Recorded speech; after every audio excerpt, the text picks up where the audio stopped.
Greetings, my dear viewers. It is I, Drayhon, and welcome back to Minecraft Pockets Play. And my emotes aren't here.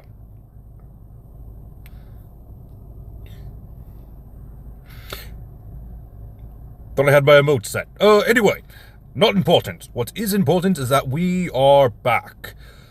Today I thought I would start off in the village where we left off in the last video, where we took care of the farmhouse and the barn. And I mentioned that I was going to do the church, which I did. Halfway through the live stream, I was able to build this. But I had to finish the rest of it off stream, as well as one major change. As you can see behind me, we created this giant stained glass mural of an ox-eye daisy, because it kind of matches the aesthetic of this village of yellow and white beds. So, yeah, that is the first thing that we did off screen. There are a couple of other things that I did as well, such as putting the finishing touches on my tree farm.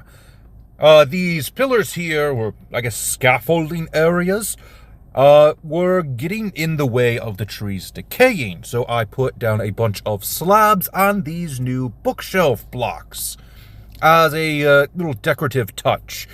There are also some glowberry vines over on that side.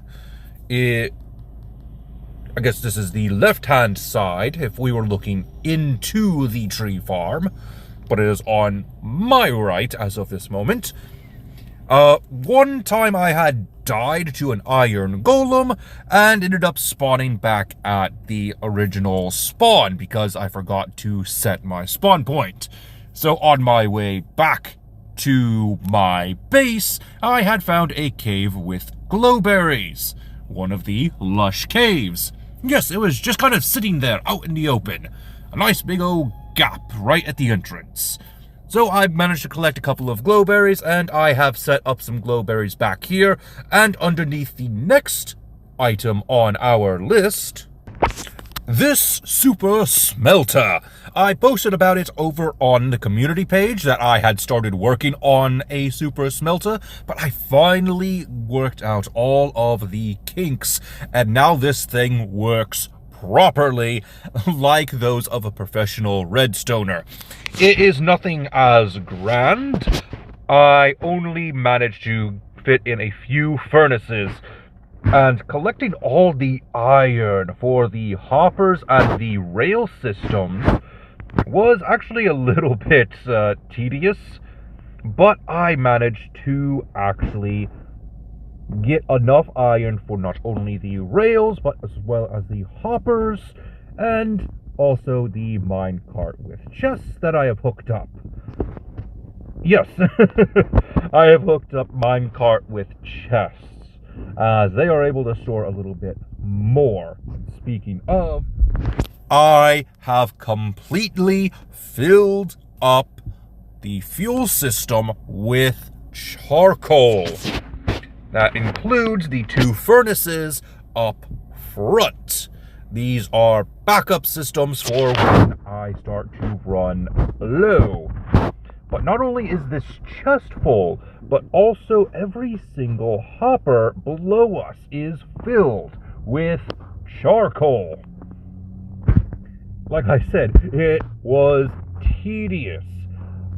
But, where there's charcoal, there has to be a wood supply. And while, yes, a lot of it did come from my tree farm over there, the other portion actually came from the flower forest that is over in this area.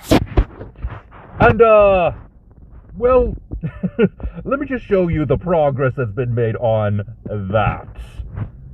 It's a little bit embarrassing.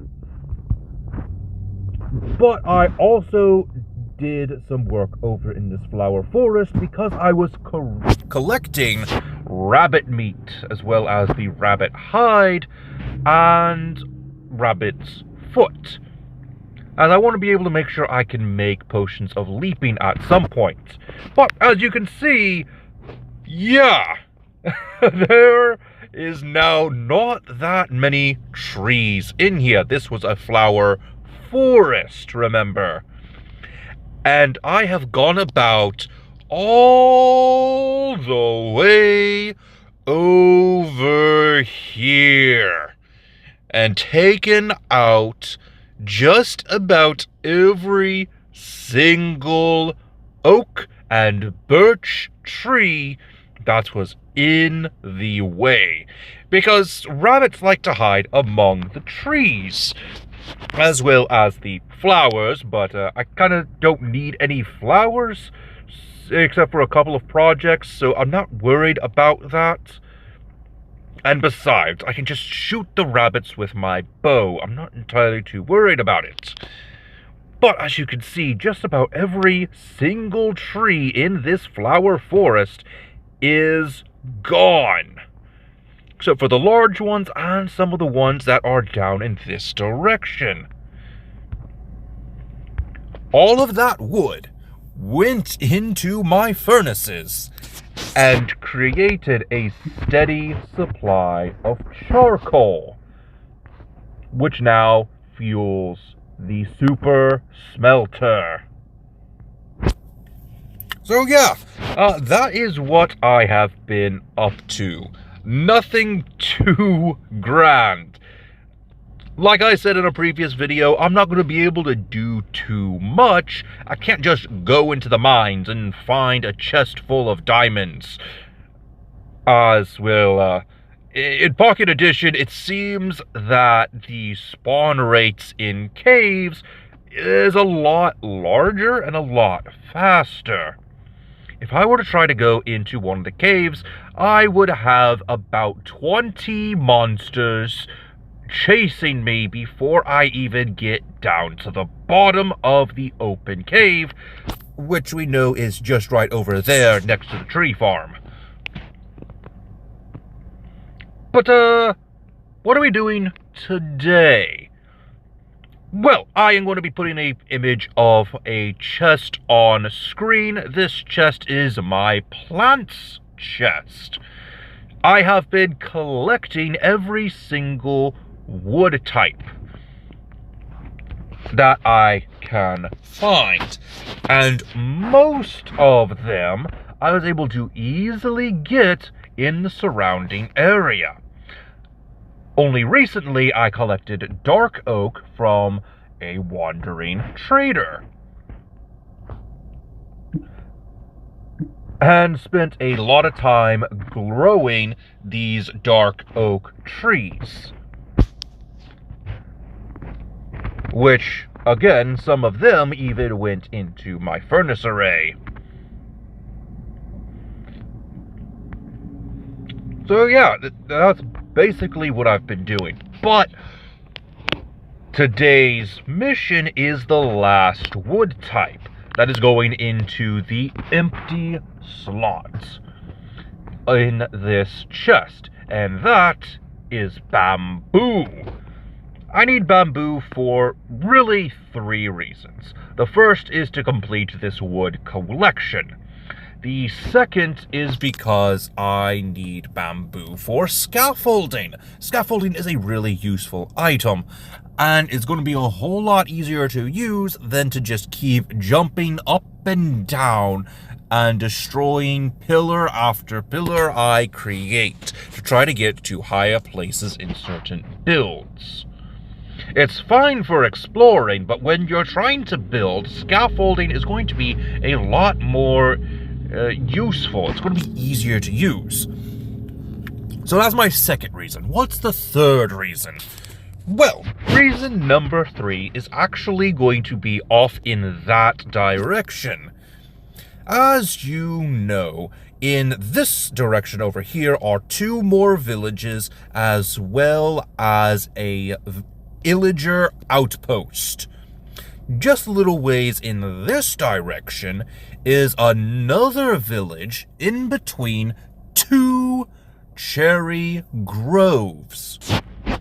Additionally, where we are going today is actually close by to another village, which I had talked about at the beginning of this little series.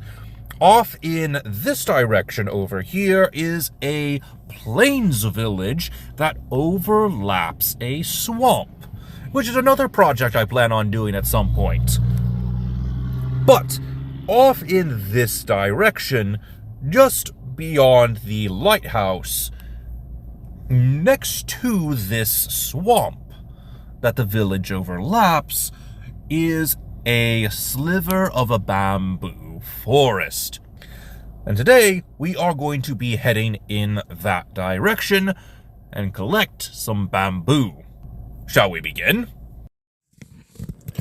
Alrighty, I think there's going to be a little bit of commentary for this first part. I am recording this after I have already collected all of the clips for today's video. You're probably going to have a couple of questions, and I'm going to go ahead and answer them before this video is done. First and foremost, you can see that the controls have changed. That is because I am currently using a new controller. Over on the community page, I have already talked about this. The control panel that you see on my phone screen is coming from the controller known as the Backbone Pro. This is not a sponsored segment. I just saw this product, thought it was neat, decided to pick it up with one of my paychecks, and it actually works really well. I'm able to use it for Minecraft as well as other systems. Yes, systems. This thing has a Bluetooth connectivity to where it can connect to another device and can even stream your phone's gameplay onto another system like your tablet or your TV. But that's not the important part. The important part is the games, as I have access to my Steam library with the Pro controller. There are 2 other versions of the Backbone, and they have different functions. One of them lets you get access to your Xbox games, which the Pro does too if I get access to the subscription feature, which I am not using. The second one is a PlayStation version, which, yes, lets you get access to your PlayStation 5 games, which are not available on the Pro controller, unfortunately. So I'm just going to have to wait to be able to buy my PlayStation 5 at a later date. But anyway, the Backbone Pro is definitely a very useful controller. And while I do have access to my Steam library, there is one small problem. Like a lot of things with this channel, I am very much limited to my phone. And one major problem with this phone is that I need to have a phone signal in order to have a half-decent internet connection. And if my phone signal is below subpar, then, well, I don't have internet at all. Which is a problem because I need internet in order to play the games on my Steam account. I have actually tried to play both Dead by Daylight and Palworld with a low phone signal, and there was just a lot of glitching and a lot of static on the screen. So I cannot play those games as of yet. But I do plan on playing them at some point for you all, once I can figure out the best place to get a good internet connection. And hopefully I can do that, because I would like to be able to show you all some gameplay for both Palworld and Dead by Daylight, as well as another game that I found on Steam called Coromon. And I actually found this game watching another streamer, the VTuber known as Celeste. We actually interact on Twitter a lot, and she is the mastermind behind the Time RPG. And hopefully I'll be able to help playtest her system. Because it's a fun system, it sounds like. Be able to interact with the supernatural. Basically a paranormal investigator. Somewhat like the Winchesters or Ghostbusters, but more official.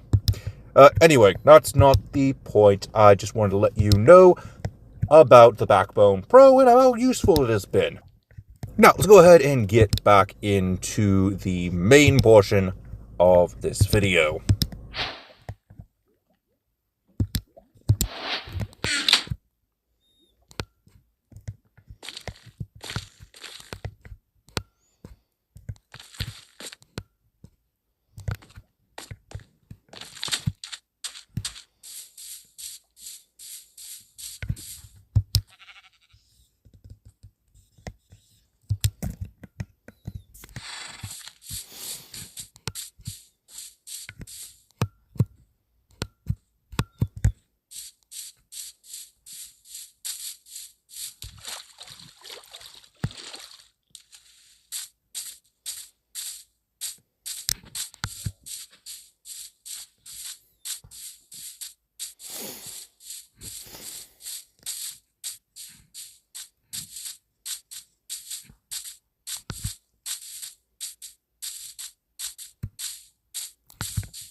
And there we have it.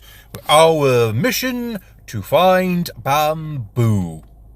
A bamboo trek, if you will. I got a little bit lost on the way there because I could not memorize the coordinates, but in the end, we did in fact get there. So, I hope you enjoyed this episode of Minecraft Pocket Play.